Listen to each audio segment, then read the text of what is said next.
Hi everyone, welcome to X's and O's with LeRoy Butler, and we are going to look, first play is a third quarter play. Packers were well ahead in this game against the Chicago Bears. Second and 11 play, 3:50 to go in the third. And the reason we're looking at this play is because it's sort of an example of what Clay Matthews does, what he offers in the middle linebacker position, but also shows what options there are for the offense to attack him. So this is a pretty standard play, nothing really special about it. You got a hook over here by Brandon Marshall. You got Alshon Jeffrey running a post. Matt Forte coming out of the backfield there.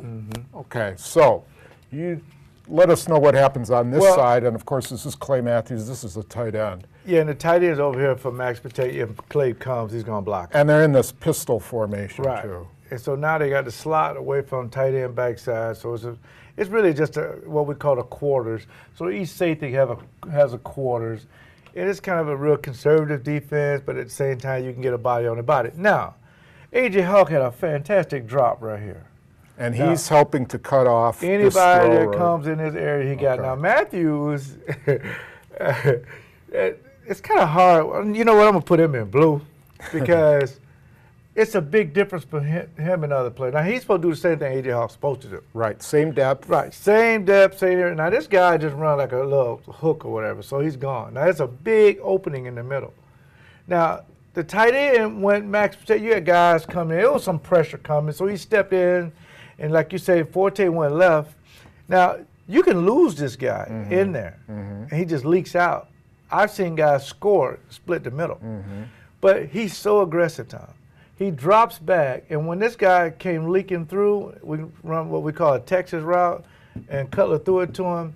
Matthews, and it was second and 11, he violently ran up and made an open field tackle, held to like 3 yards. That's incredible. Because he's supposed to be back here on this line right about here for anything. Now, the difference between that is sometimes you get this guy coming in and run an in route right behind you if you suck up. Right. And they hit that right there because the safety's deep.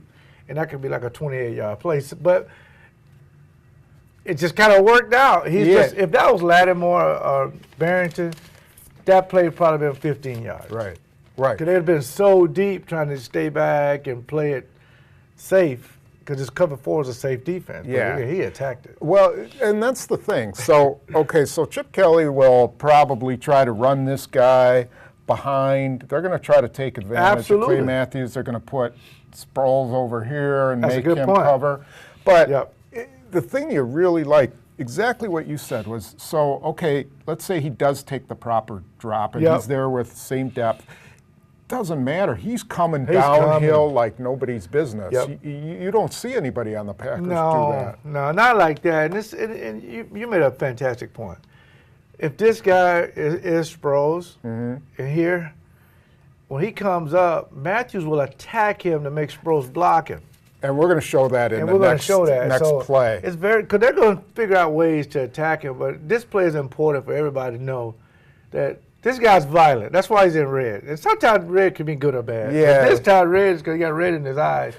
That's a good wrinkle to put in, that your guy has normal instinct. You put him in the area. Because he was a little bit more depth than AJ, but he broke. Yeah. And it was awesome. You think of zone coverage as soft, as being sort of, keep everybody in front of you. And it is that, but man, it's like San Francisco. When they have those two linebackers and they drop, they come down, they are so violent. They come down hard. You don't get much from them. So that's an addition that will help them. And next we'll be looking at play from the Eagles. Okay, so this play we took from Eagles-Indianapolis game in week 2, I believe it was. So first and 10 at the 20-yard line, first quarter, 5:18.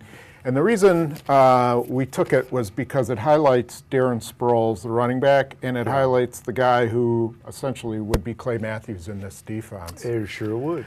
And this is a man-to-man coverage. We don't see that a ton with the Packers where everybody's in man. But anyway, this is kind of how it goes on this side, and this guy helps cover there. And then we've got several different routes over here. Right.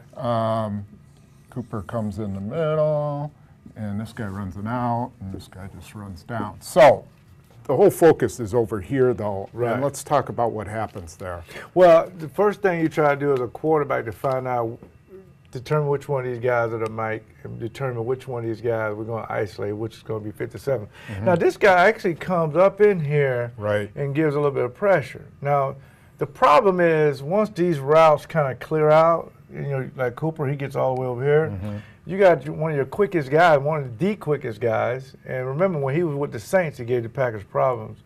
He came and ran what we call a Texas route. Now, the Texas route gives you a two-way go.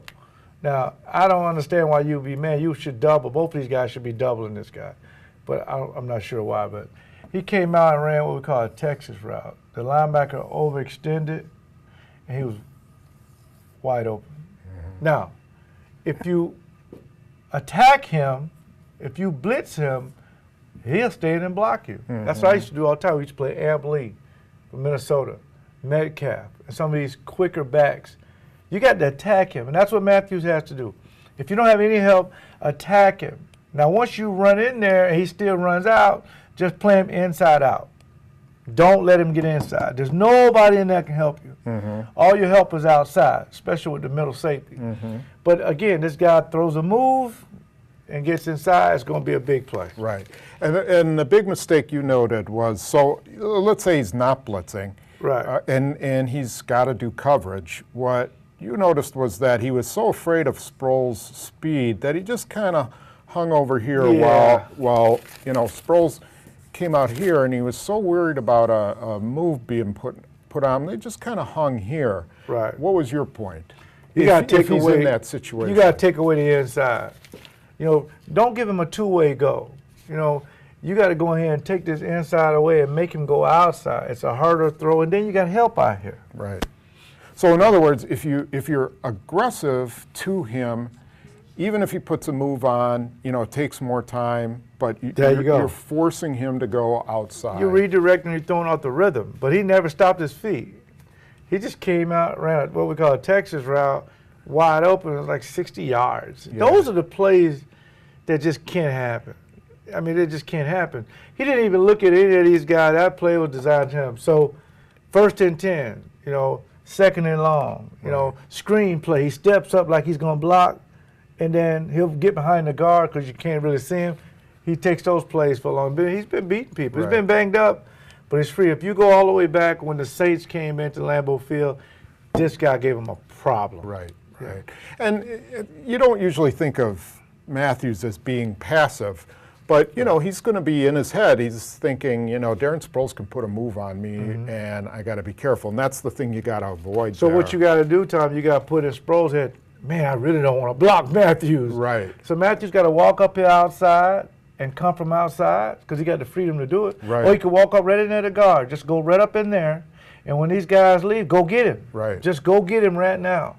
And, you know, he's a little guy. Just go, you know, grab him, you know, because you don't know if he's running a screen or not. You don't know. And the referees, they'll be a little lenient. But, and you don't know if he has the ball. You can just go tackle again. Right. What you don't want is an 80-yard play. Even if it's a penalty, I don't even care. It's only 5 yards first down. You start over again. Yeah. What you don't want is those 60-yard bombs. And when they line him up here and they run this little screen, he takes a step back, and then they run more guys quick screens than anybody. You got to be aggressive then, too. You got to be aggressive. Got to get up there and go get them, right? Absolutely. Not kind of wait for. But I can see that I'd be surprised and shocked that the Packers didn't have some kind of double on him. On him and Macklin, everybody else, you know, God help you. You can cover everybody else. Those are the two guys you got to take away. Yeah, that'll be interesting. So we'll see what happens on Sunday. Yep. Thanks for joining us, and we will see you next week.